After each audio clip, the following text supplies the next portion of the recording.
Before modern frameworks like Spring, servlets were how all Java web applications were built. Even today, servlets are the foundation layer that every Java web framework sits on top of. When a browser sends an HTTP request to a Java web application, it is ultimately a servlet receiving and processing that request, whether you wrote the servlet yourself or a framework like Spring wrote it for you. A servlet is just a Java class that extends HTTP servlet.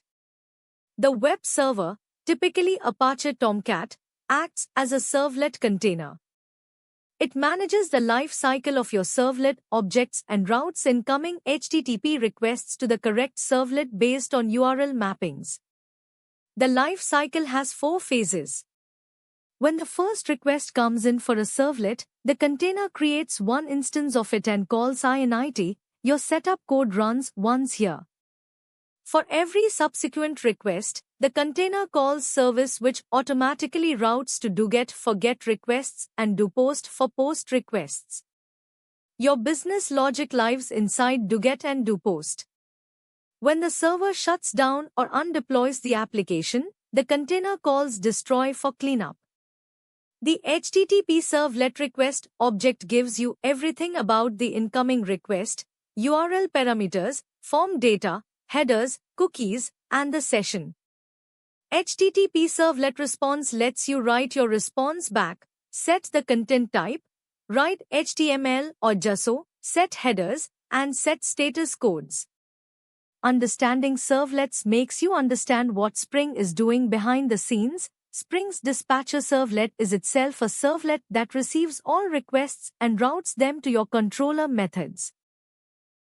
We use the @web servlet annotation and pass the URL path /hello to it, which is the modern and annotation-based way of registering and mapping this servlet to a specific URL pattern within the web application, and this annotation tells the Tomcat web server container that whenever it receives an incoming HTTP request from any client for the URL path /hello, it should locate this specific servlet class and invoke the appropriate method on it to handle that request and the @. Web servlet annotation achieves this URL mapping configuration in a clean and self-contained way that keeps the mapping information right alongside the servlet code itself, making it immediately obvious to any developer reading the code exactly which URL this servlet is responsible for handling.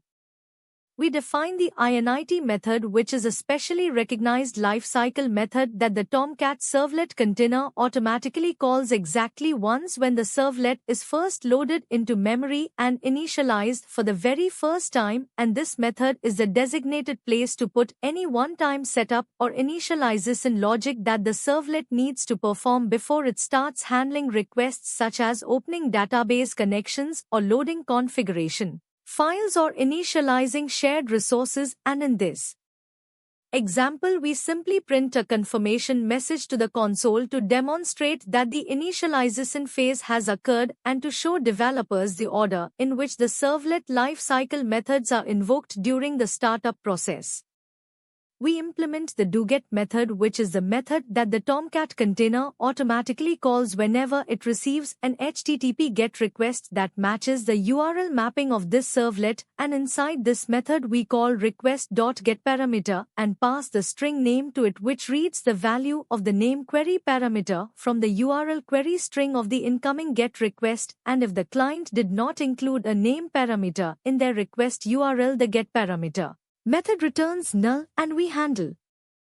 this case by defaulting the name value to the string world so that the servlet always has a meaningful value to work with regardless of whether the client provided one, and we then call response.setContentType and pass the string text HTML to it, which sets the content type header of the HTTP response, telling the browser that the data it is about to receive should be interpreted and rendered as HTML markup, and we call getWriter on the response object, which returns a printWriter object that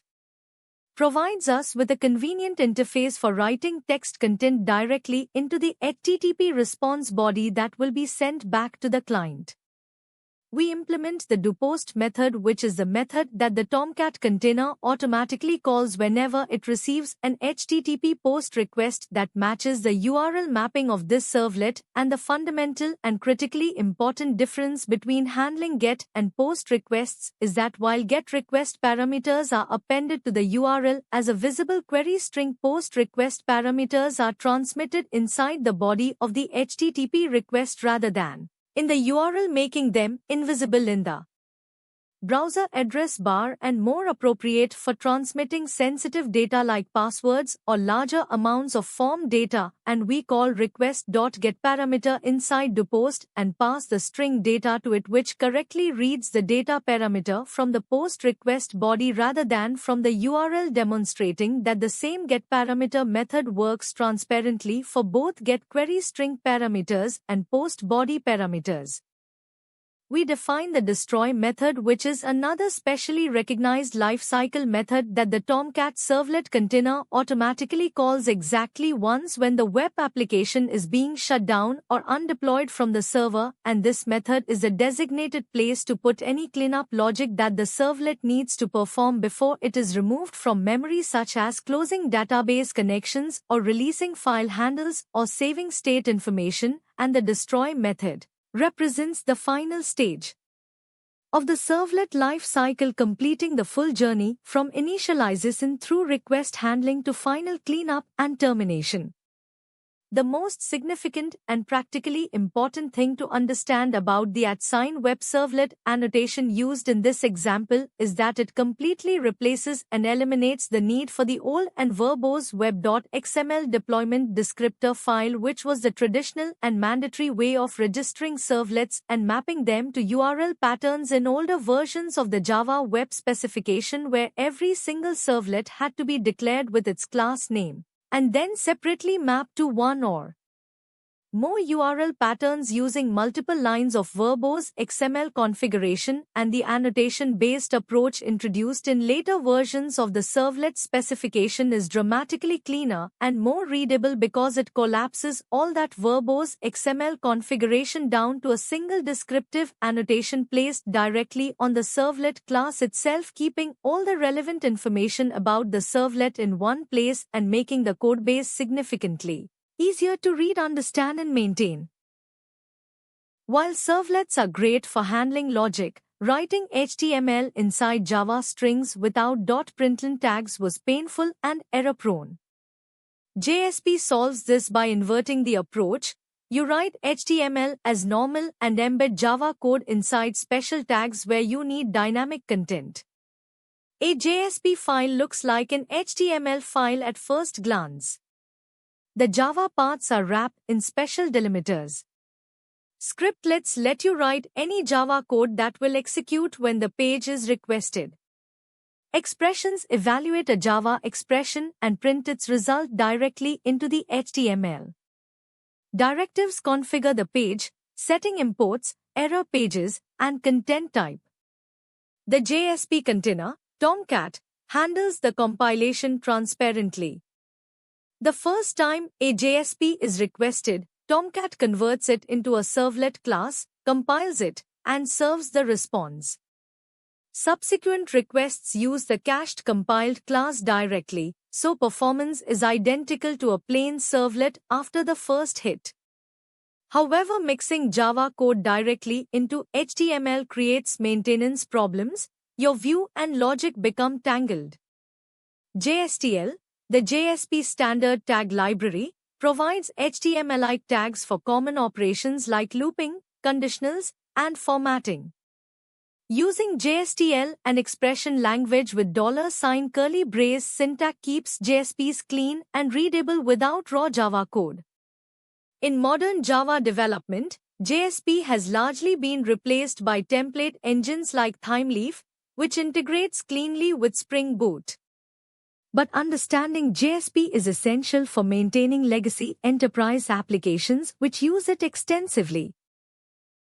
We use the page directive at the very top of the JSP file, which is a special JSP instruction that provides essential configuration information to the JSP engine about how this particular page should be processed and compiled, and we use it to import the java.util classes that we need to use inside the page, such as ArrayList and list, making them available for use in our Java code embedded within the JSP file, and we also use it to set the content type of the HTTP response to text HTML, which tells the web browser that the data being sent back from the server should be interpreted and rendered as standard HTML markup rather than as plain text or any other content format. We use a scriptlet, which is a block of raw Java code embedded directly inside the JSP file between the open angle bracket % and %close angle bracket delimiters to create an array list of student name strings and a title string variable and populate the list with several student names. And this Java code is not client-side code of any kind, but is instead executed entirely and exclusively on the web server before any HTML content is generated or sent to the client, meaning that by the time the browser receives anything, the server has already run all this Java code and used its results to dynamically construct the HTML that gets sent in the response. We use the expression tag, which uses the open angle bracket %= syntax to evaluate the title variable and insert its current string value directly and seamlessly into the surrounding HTML markup at exactly the position where the expression tag appears, and this expression tag is essentially a shorthand way of printing a value into the HTML output without writing a full scriptlet with an out.print statement, and in this specific case, the expression tag evaluates the title variable, which contains the string student list, and inserts that string directly into the H1 heading element in the HTML so that the browser receives and renders a properly formatted H1 heading displaying the text student list. We use a for loop written inside scriptlet tags to iterate through every student name stored in the student's array list, and the structure of this loop in JSP is somewhat unusual and requires careful attention because the opening part of the for loop, including the loop initialization and condition, is placed inside one scriptlet block, and then the scriptlet block is temporarily closed and raw HTML markup for a list item element is written directly outside the scriptlet, and an expression tag is used within that HTML to insert the current student name value, and then another scriptlet block is opened to close the for loop with the closing curly brace, and this interleaving of Java scriptlet code and raw HTML markup is what allows the JSP engine to generate one complete and properly formatted element containing the current student name for each iteration of the loop, producing a complete and properly structured, unordered list in the final HTML output sent to the browser. We use the request implicit object, which is one of several special and extremely convenient objects that the JSP specification makes automatically available inside every JSP page without requiring any declaration or initialization code whatsoever, and we call getParameter on this implicit request object and pass the string name to it, which reads the value of the name parameter from the URL query string of the incoming HTTP request, and we use a conditional scriptlet to check whether the returned value is not null, which would indicate that the name parameter was actually present in the request URL, and only when this condition evaluates to true does the JSP render the personalized welcome message HTML into the output, meaning that the welcome message section only appears in the generated HTML when the client has actually included the name parameter in their request URL and is completely absent from the output when no name parameter is present. The most important architectural point to understand and remember about everything demonstrated in this JSP example is that in real and professional production quality web applications, all of this Java business logic code that we placed directly inside scriptlets within the JSP file would be completely separated out and moved to a different layer of the application where a dedicated servlet class would be responsible for executing all the Java business logic, such as building the list of students and determining what data needs to be displayed, and after performing all this logic the servlet would store the results as attributes on the request object and then forward the request to a JSP file that would act purely and exclusively as the display layer responsible only for taking the data already prepared by the servlet and rendering it as HTML without containing any business logic of its own, and this clean and disciplined separation of responsibilities between the servlet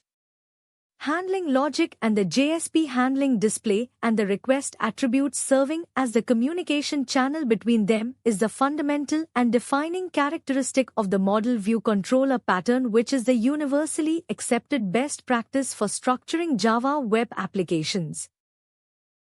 Before Spring, Java enterprise applications were written using EJBs, enterprise JavaBeans, which were notoriously complex, heavy, and painful to test.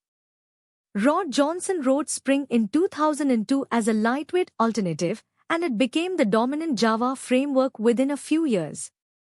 The central problem Spring solves is tight coupling. In a normal Java program, if order service needs to use payment service, it creates a payment service object with the new keyword. Now order service is hardwired to a specific payment service implementation. If you want to use a different payment service, maybe one that uses a different payment gateway in production versus a mock in tests, you have to change order service. This is tight coupling and it makes code rigid and hard to test. Inversion of control flips this around.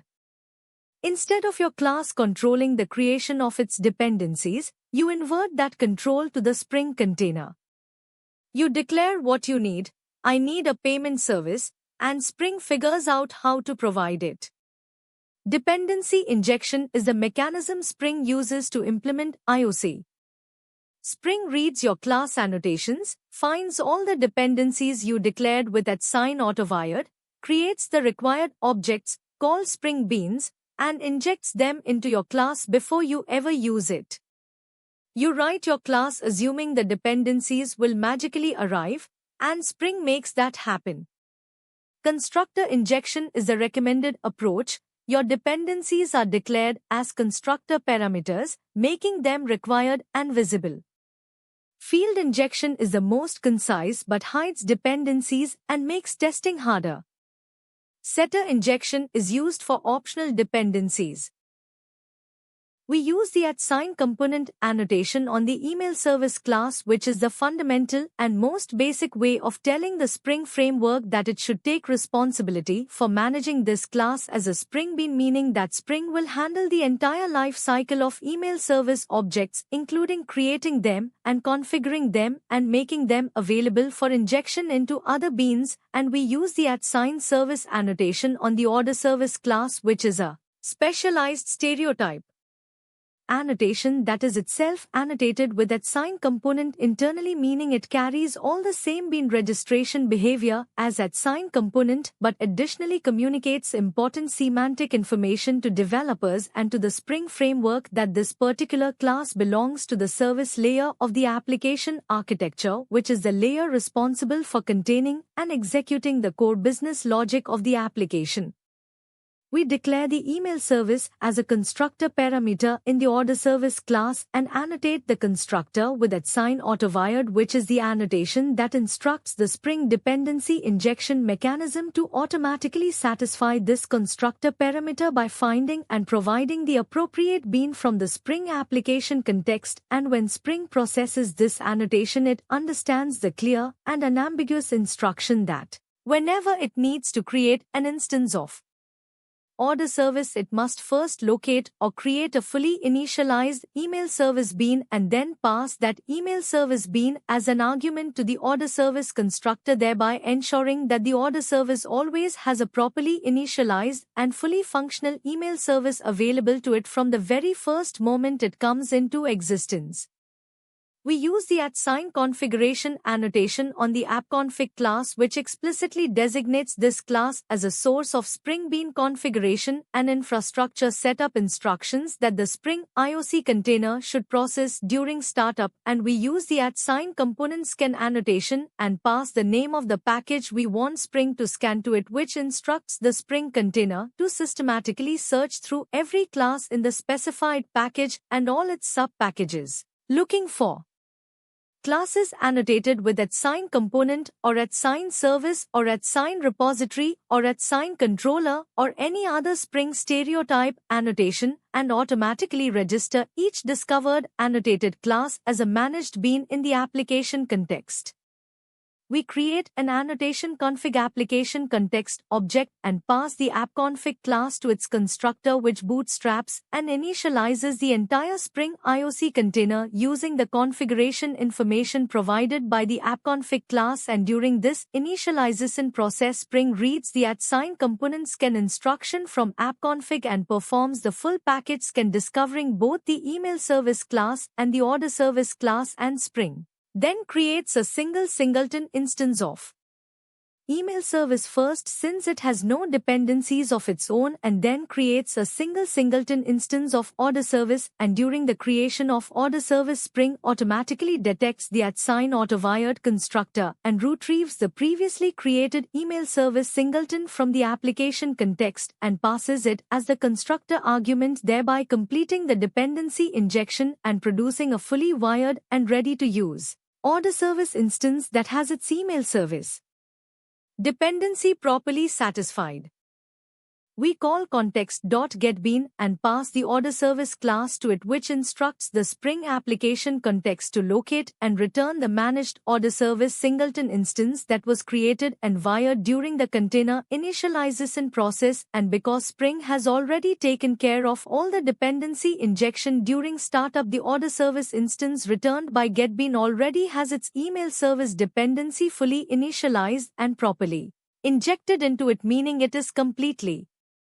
ready to perform its work immediately. And when we call placeorder on this returned instance, both the order service and the email service collaborate and execute their respective methods in perfect coordination, exactly as intended by the design of the application.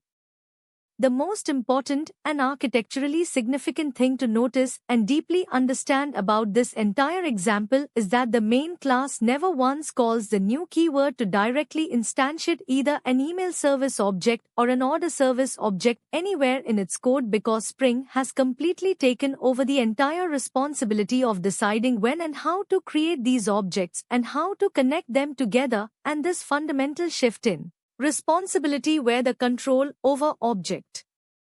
creation and dependency wiring is transferred away from the application code and given to the Spring framework, is precisely and exactly what we mean when we use the term inversion of control, which is one of the most important and foundational design principles in all of modern enterprise Java development, because it dramatically reduces the tight coupling between classes, makes the code base significantly easier to test and maintain, and allows the Spring framework to apply powerful infrastructure concerns such as transaction management and security and logging transparently around managed beans without the application code needing to know anything about it. Spring Boot was created to solve the infamous Spring configuration problem. Setting up a traditional Spring application required extensive XML or Java configuration, configuring the dispatcher servlet, setting up a data source, configuring a view resolver, managing all library version compatibility, and packaging and deploying to an external Tomcat installation. You could spend hours on configuration before writing a single line of business logic. Spring Boot's philosophy is convention over configuration. Rather than requiring you to explicitly configure everything, Spring Boot looks at what libraries are on your class path and automatically configures sensible defaults for all of them. If it sees the Spring MVC library, it sets up a dispatcher servlet. If it sees a database driver and Spring data, it creates a data source. If it sees Spring security, it sets up basic authentication. You can override any of these defaults through a simple application.properties file. The embedded Tomcat is a game changer for development and deployment. You no longer install and manage a separate Tomcat server. Tomcat is included in your application jar and starts when you run your main method. Your entire application ships as one executable jar file. Run it on any machine with Java and it works. Spring Initializer at start.spring.io lets you generate a complete project scaffold in seconds, choose your dependencies, download the zip, and you have a working Spring Boot project immediately. We use the @Spring Boot application annotation on our main application class, which is one of the most powerful and convenient composite annotations in the entire Spring Boot framework because it combines three separate and individually important annotations into one single unified annotation, where the first is @configuration, which designates the class as a source of Spring Bean definitions and configuration, and the second is @component_scan, which instructs Spring to automatically scan the current package and all its sub-packages for classes annotated with Spring stereotype annotations such as @component and @service and @repository and @controller, and register them as managed beans in the application context. And the third is @enable auto configuration, which is the crown jewel of Spring Boot that examines all the libraries and dependencies present on the class path and automatically configures dozens of Spring components and infrastructure beans based on what it finds without requiring any manual configuration. And we call Spring application.run inside the main method and pass the application class and the command line arguments to it, which triggers the entire Spring Boot startup sequence, including bootstrapping the application context and starting the embedded Tomcat web server and performing the component scan and applying all the auto configurations and making the application ready to accept and serve incoming HTTP requests. We use the @REST controller annotation on our controller class, which is itself another powerful composite annotation that combines the @controller annotation, which registers the class as a Spring MVC controller capable of handling HTTP requests, with the @response body annotation, which instructs Spring to automatically serialize the return value of every single method in the class directly into the HTTP response body rather than treating the return value as the name of a view template to render. And this serialization is performed automatically and transparently by the Jackson JSO library, which Spring Boot detects on the class path and auto-configures as the default message converter, meaning that any Java object or collection returned from a controller method is automatically converted into a properly formatted JSO string without any additional configuration or code required from the developer. We use the @request mapping annotation at the class level and pass the path/API/students to it, which establishes a common base URL prefix that is automatically prepended to the paths of every single endpoint method defined within the controller class, meaning that all the HTTP endpoints exposed by this controller will share the common root path/API/students and any additional path segments specified by the method level mapping annotations will be appended after this base path, creating the full URL for each individual endpoint. We use the @get mapping annotation on the getStudents method, which maps incoming HTTP GET requests sent to the path/API/students to this specific method, and when this endpoint receives a request, it executes the method body, which retrieves the complete list of all student objects and returns it, and Spring automatically intercepts the return Java list object and uses the Jackson library to serialize it into a properly formatted JSO array containing all the student objects represented as JSO objects, which is then written directly into the HTTP response body and sent back to the client. We use the @getMapping annotation with the path/id in curly braces on the getByte method, which maps incoming HTTP GET requests sent to URLs matching the pattern/API/students/ followed by any value to this specific method, and the curly braces around id in the path template define a named path variable placeholder that captures whatever value appears at that position in the actual request URL, and we use the @path variable annotation on the method parameter to instruct Spring to automatically extract the value captured by the id path variable from the URL and inject it directly as the value of the corresponding method parameter, so that when a client sends a GET request to a URL like /API/students/1, Spring automatically extracts the value 1 from the URL and passes it to the method as the id parameter. We use the @post mapping annotation on the @student method, which maps incoming HTTP post requests sent to the base path/API/students to this specific method, and we use the @requestBody annotation on the student method parameter, which instructs Spring to automatically read the raw JSON data from the body of the incoming HTTP post request and use the Jackson library to deserialize that JSON data into a fully populated student Java object with all its fields properly set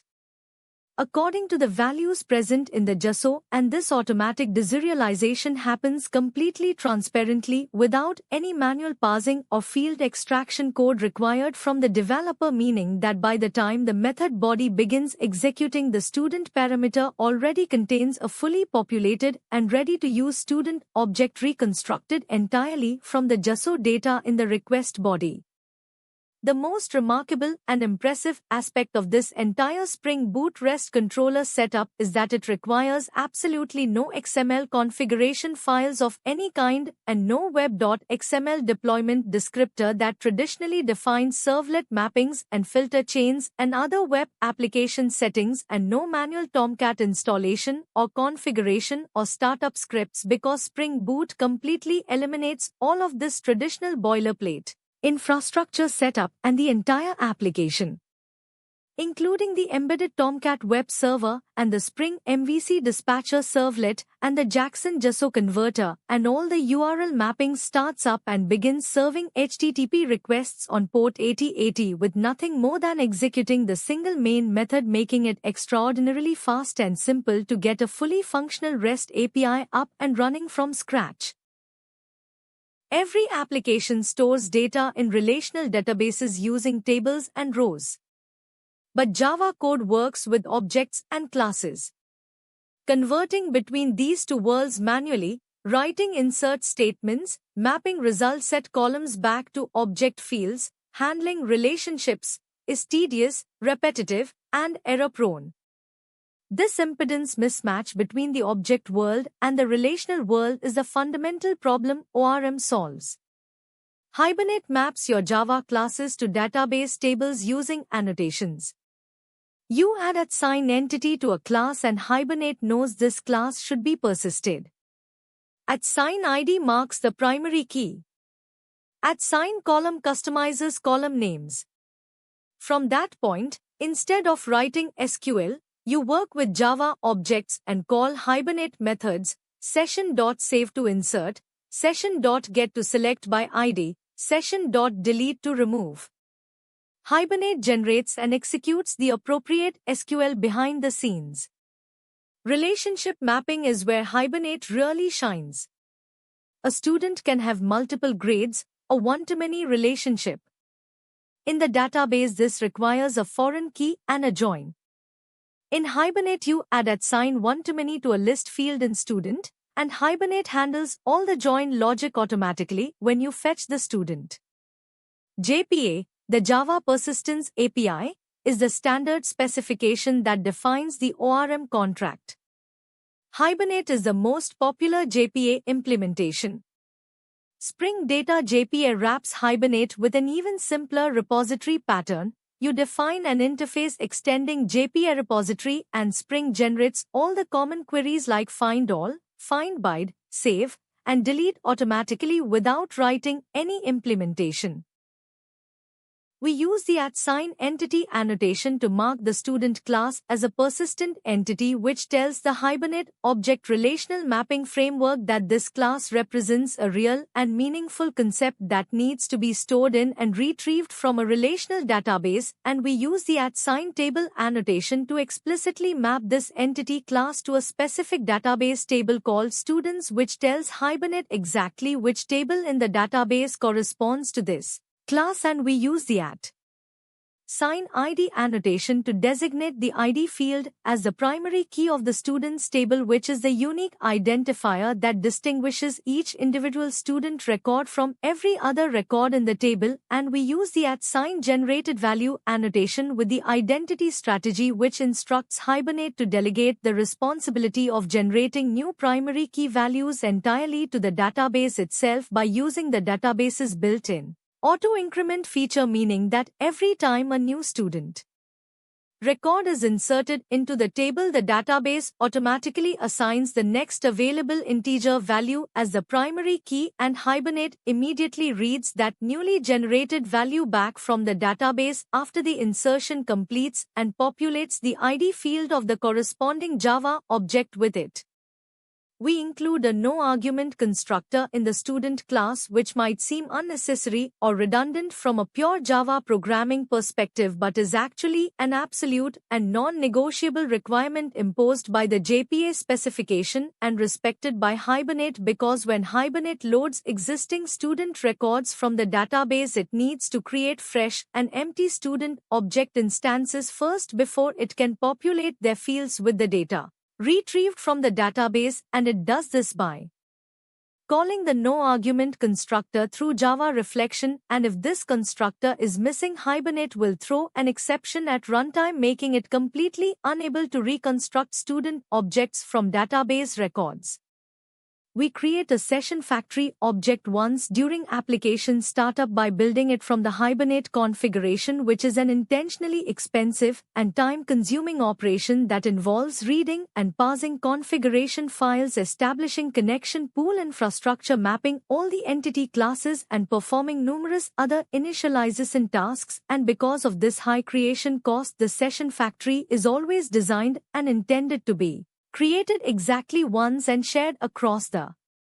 entire application for its complete lifetime and reused for every database operation rather than being recreated repeatedly. And while the session factory itself is expensive to build, each individual session that is obtained from it by calling session factory.openSession is extremely lightweight and cheap to create and represents a single unit of work with the database that should be opened for a specific operation and then closed immediately when that operation is complete. We begin the save operation by calling session.beginTransaction, which starts a new database transaction that creates a protective boundary around all the database operations that follow, ensuring that either all of them succeed and are permanently committed together or none of them are applied at all if something goes wrong. And we call session.persist and pass each student object to it, which does not immediately execute any SQL insert statement but instead registers or queues each student object with Hibernate, indicating that these objects need to be saved to the database, and we then call commit on the transaction, which is the moment when Hibernate actually generates and executes the SQL insert statements for all the queued objects, sending them to the database and making all the insertions permanent and irreversible. And after the commit completes, the ID fields of both student objects are automatically populated by Hibernate with the actual primary key values that the database assigned during the auto-increment insertion process. We call session.get and pass the student class and the primary key value 1 to it, which instructs Hibernate to load the student record with that specific primary key from the database, and Hibernate internally generates a complete and properly formatted SQL select statement that reads select star from students where ID equals 1 and sends it to the database, and when the database returns the matching row, Hibernate automatically reads each column value from the result set and maps it to the corresponding field in a freshly created student object using the mapping information defined by the annotations on the class, thereby completely automating the tedious and error-prone process of manually extracting values from a result set and assigning them to object fields one by one. We perform the update operation by first loading the existing student record from the database inside an active transaction and then simply modifying the value of one or more fields on the loaded student object directly in Java code without calling any explicit save or update method, and this seemingly passive approach to updating data works correctly because of one of the most powerful and sophisticated features of Hibernate called dirty checking, where Hibernate takes a snapshot of the state of every object it loads from the database at the moment it is loaded, and then just before the transaction is committed it automatically compares the current state of every loaded object against its original snapshot to detect any fields that have been modified, and for every object where it detects one or more changed fields, Hibernate automatically generates a precisely targeted SQL update statement that updates only the modified columns in the corresponding database row and executes it as part of the commit operation, making the changes permanent without the developer ever needing to explicitly tell Hibernate that the object was modified or needs to be saved. REST is the dominant style for building web APIs today. When a mobile app loads your user's profile, when a browser fetches product listings, when one microservice calls another, these are REST API calls. Understanding REST is not optional for any Java backend developer. REST organizes everything around resources. A resource is any noun in your system: students, orders, products, accounts. Each resource gets its own URL. /students represents all students. /students/1 represents the specific student with ID 1. Operations on resources use standard HTTP methods. Get retrieves without side effects, calling it multiple times gives the same result. Post creates a new resource. The response includes the newly created resource with its generated ID. Put replaces a resource completely. Patch updates only the specified fields. Delete removes the resource. Status codes tell the caller what happened. The 200 range means success. 201 means a new resource was created. 204 means success but no content to return, typical for delete. The 400 range means the client sends something wrong. 404 means the requested resource does not exist. 400 means malformed input. The 500 range means something went wrong on the server. REST APIs should be stateless. The server stores no session information between requests. Every request must include all the information needed to process it: authentication credentials, IDs, request body. This statelessness makes REST APIs scalable because any server in a cluster can handle any request without needing shared session state.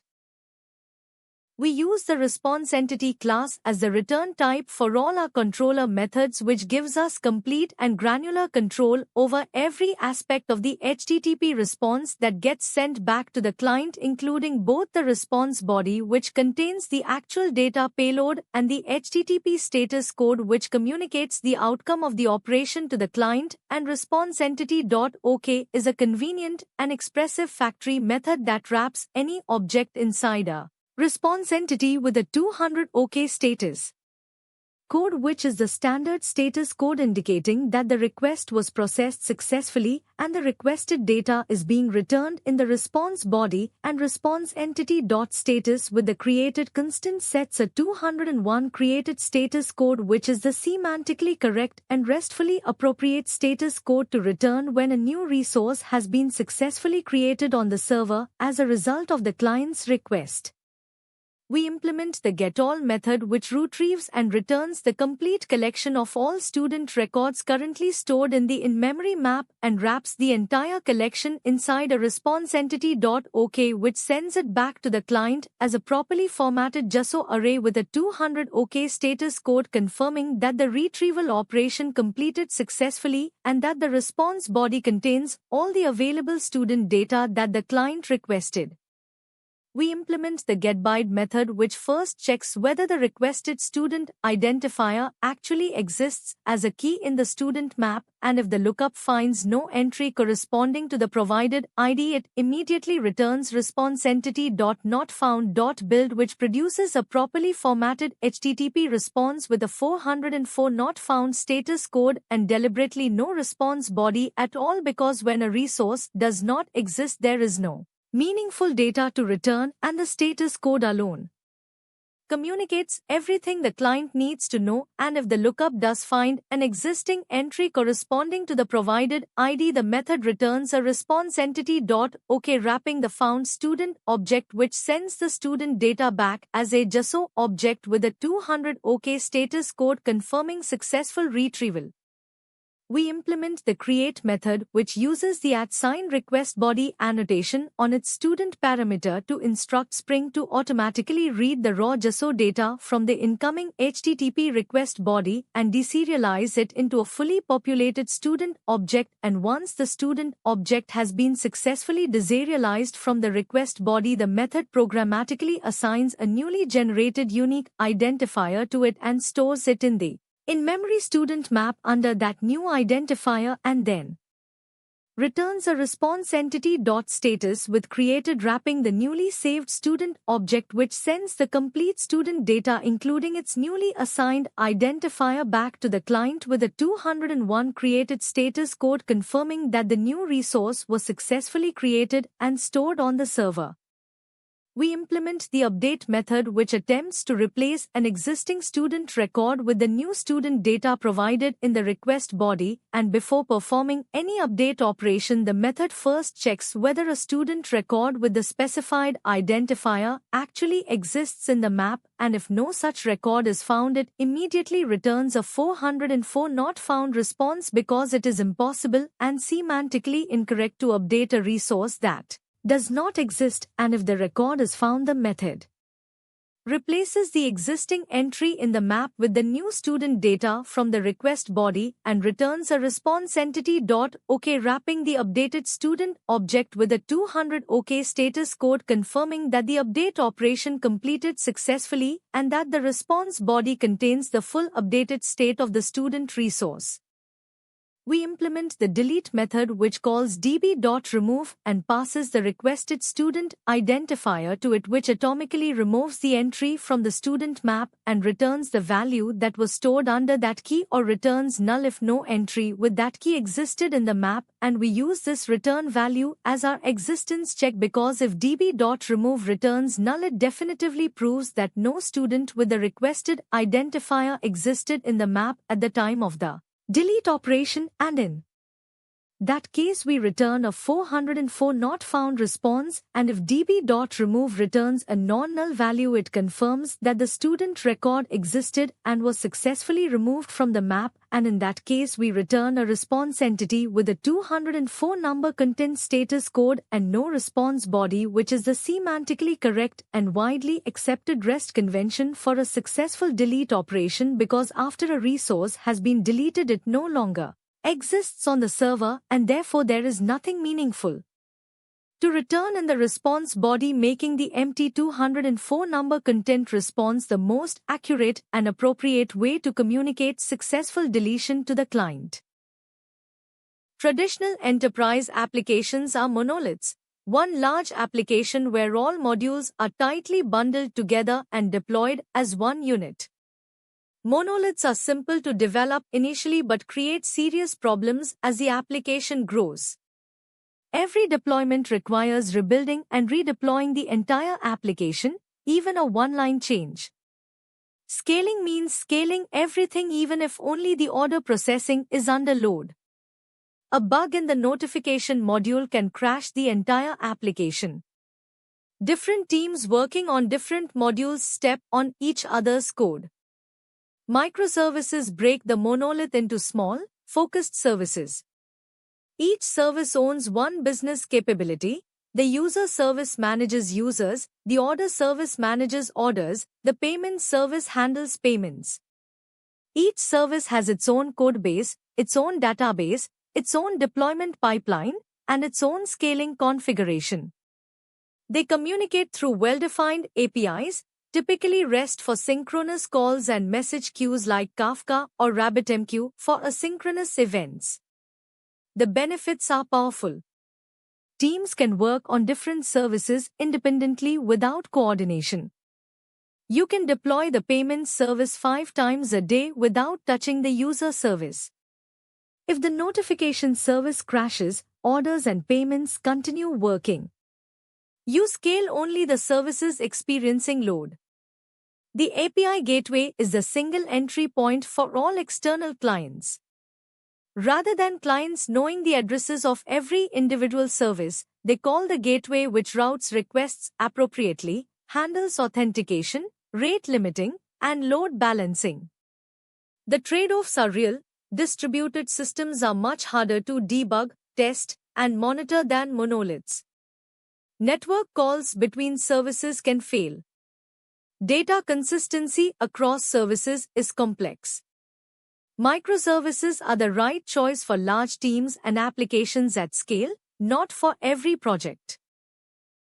We have a class called User Service Application, which is a complete and fully self-contained standalone Spring Boot application that runs independently on port 8081 and is solely and exclusively responsible for managing all user-related data and business logic within the larger distributed system, and this service exposes a REST endpoint at the path get/API/users/ID, which accepts a user identifier as a path variable and returns the corresponding user data to any client that requests it, whether that client is a web browser or a mobile application or another microservice running elsewhere in the system. We have a separate and completely independent class called Order Service Application, which is another fully self-contained standalone Spring Boot application that runs on its own dedicated port 8082 and is solely responsible for handling all order-related operations and business logic within the distributed system, and this service deliberately and intentionally does not manage or store any user data of its own, because in a properly designed microservices architecture, each service should own only its own domain data and should never duplicate data that belongs to another service, and therefore, when the order service needs to validate that a user exists before creating an order for them, it reaches out to the user service over HTTP to request that information rather than maintaining its own redundant copy of the user data. We use REST template, which is the built-in Spring HTTP client class that provides a straightforward and convenient set of methods for making synchronous HTTP requests to remote REST endpoints from within a Spring application, and the REST template.getForEntity method is called with the fully constructed URL of the user service endpoint and the expected response type class as arguments, which sends a properly formatted HTTP GET request across the network to the user service running on port 8081 and waits for the response to come back, and then wraps the response, including the status code and the response body and the headers, inside a response entity object that the order service can then inspect and act upon.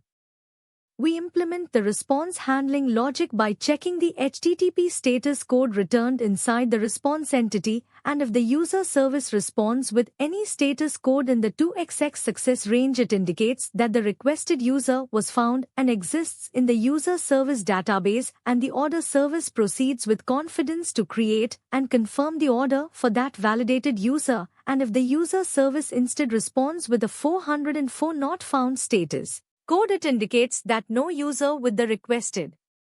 identifier exists in the system, and the order service immediately responds to its own caller with a 400 bad request status code accompanied by a clear and informative error message explaining that the order could not be created because the specified user was not found in the system.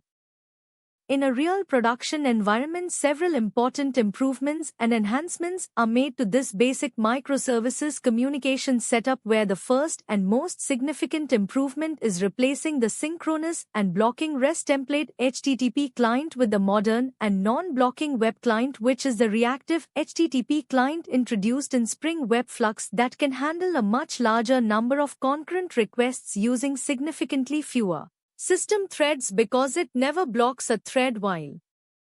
waiting for a remote service to respond, and instead uses an event-driven callback mechanism that allows the thread to be freed up and used for other work while the network request is in flight. And the second major improvement involves replacing the hard-coded localhost URLs that we used in the development example with a proper service discovery mechanism using Netflix Eureka, which is a service registry where each microservice registers itself when it starts up and discovers the network locations of other services dynamically at runtime, meaning that services can be moved to different machines or scaled to multiple instances without requiring any code changes or manual URL updates. And the third critically important improvement involves adding resilience 4J circuit breakers around all inter-service HTTP calls, which are a fault tolerance mechanism that monitors the success and failure rate of calls to remote services and automatically opens the circuit and stops sending requests to a service that is experiencing failures or slowdowns, thereby preventing a temporary outage in one service such as the user service from cascading and propagating through the entire distributed system and causing the order service and potentially many other dependent services to also crash or become unresponsive under the load of accumulating blocked and waiting requests. Before build tools existed, Java developers manually downloaded jar files, placed them in their project, and wrote scripts to compile and package their code. As projects grew to use dozens of libraries, this became unmanageable. Tracking which version of each library was compatible with which other library was a nightmare called jar hell. Maven solved this in 2004 with the concept of dependency management through coordinates. Every library has three identifiers: a group ID like org.spring framework, an artifact ID like Spring Core, and a version. You declare these coordinates in your pom.xml and Maven automatically downloads the correct jar from Maven Central, the world's largest repository of open-source Java libraries. It also downloads all the transitive dependencies, the dependencies of your dependencies, automatically. Maven also standardized the build life cycle. Every Maven project follows the same structure and the same phases: compile, test, package, install, deploy. Running MVN package compiles your code, runs all tests, and packages everything into a jar. Running MVN test just compiles and tests. This standardization means any Java developer can understand and build any Maven project without learning project-specific build scripts. Gradle came later and addressed Maven's limitations. Its build scripts use a programming language, Groovy or Kotlin, rather than XML, making them far more expressive and less verbose. Gradle's incremental build system only recompiles and retests the parts that changed, making builds significantly faster for large projects. Gradle is the default build tool for Android and is increasingly adopted in modern Spring projects.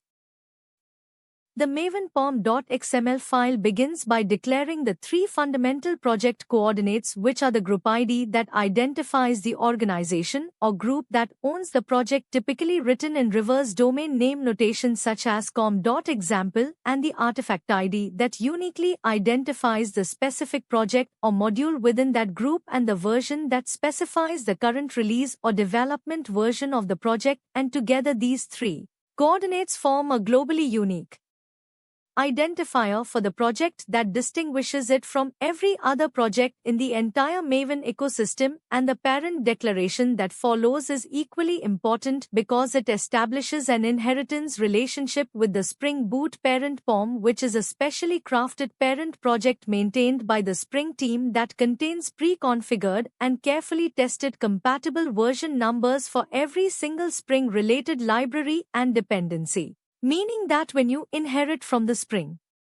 Boot parent, you gain access to an entire curated and battle-tested bill of materials that guarantees all your Spring dependencies will work together harmoniously without any version conflicts. Each dependency declared inside the Dependencies section of the POM.xml requires three coordinate values, which are the group ID and artifact ID and version, that uniquely identify the specific library being requested from the Maven repository, and the scope tag is an additional and critically important configuration element that controls exactly when and where the declared dependency is available during the different phases of the build and execution life cycle, where no scope tag at all means the dependency is always available during compilation and testing and runtime, making it the most broadly available option, and the runtime scope means the dependency is not needed during compilation of your source code but must be present on the class path when the application is actually executing, and the test scope means the dependency is only available when compiling and running test code and is completely excluded from the final packaged application artifact that gets deployed to production. The Spring Boot Starter Web dependency is one of the most powerful and convenient examples of the starter pattern that Spring Boot pioneered, because declaring this single dependency automatically pulls in a carefully curated collection of everything needed to build a web application, including the entire Spring MVC framework for handling HTTP requests and responses and an embedded Tomcat server that allows the application to run as a standalone executable without requiring a separately installed and configured application server, and the Jackson library for automatically converting Java objects to and from JSON format. And this single starter dependency elegantly replaces what in the pre-Spring Boot era would have required developers to manually declare and carefully version manage a dozen or more separate individual dependencies, and the Spring Boot Starter Data JPA dependency similarly pulls in the entire Hibernate object relational mapping framework and the Spring Data JPA abstraction layer that dramatically simplifies database access, and the H2 dependency provides a lightweight in-memory database that requires absolutely no installation or configuration and is ideal for development and testing purposes. The Gradle build file achieves exactly the same dependency configuration and project setup as the equivalent Maven POM.xml, but does so in roughly half the number of lines, because Gradle uses a concise and expressive Groovy or Kotlin-based domain-specific language that replaces the verbose and repetitive XML syntax of Maven with much more compact and readable method calls, and the plugins block in the Gradle file serves the same fundamental purpose as the parent element in Maven by bringing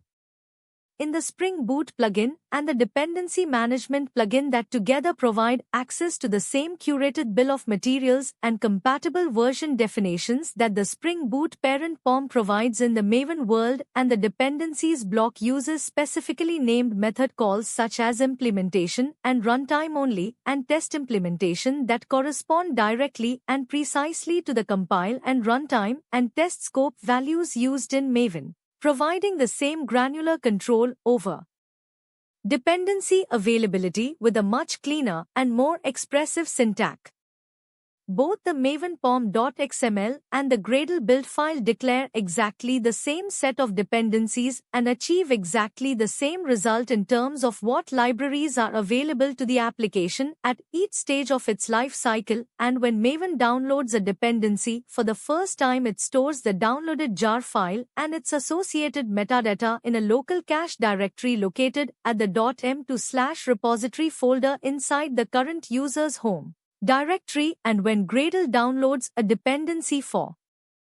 the first time it stores it in its own separate local cache located in the .gradle folder inside the home directory, and both of these local caching mechanisms serve the critically important purpose of ensuring that once a particular version of a library has been downloaded to the local machine, it never needs to be downloaded again from the remote repository for any subsequent project that requires the same library, thereby saving significant amounts of time and network bandwidth, especially in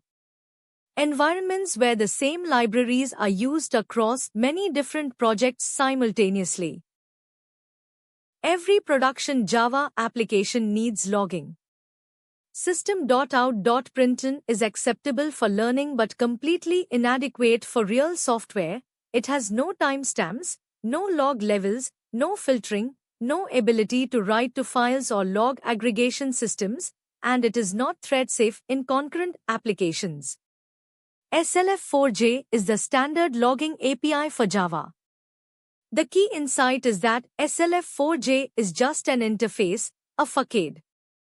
Your code imports SLF4J and calls logger.info or logger.error. The actual implementation, logback, log4j2, or the JDK logger, is on the class path, and SLF4J routes calls to it automatically. This means you can switch your logging implementation by changing one dependency in your pom.xml without touching a single line of application code. Log levels let you control the verbosity of output. Trace logs everything, every variable value, every method entry. This level would produce gigabytes of output per hour in production. Debug logs diagnostic information useful during development. Info logs significant events in normal operation, application started, request received, order processed. Warn logs unexpected situations that were handled, a retry succeeded after a failure, a configuration value was missing and a default was used. Error logs failures that need immediate attention. In production, you typically set the level to info. You see significant events but not diagnostic noise. During debugging, you temporarily set it to debug.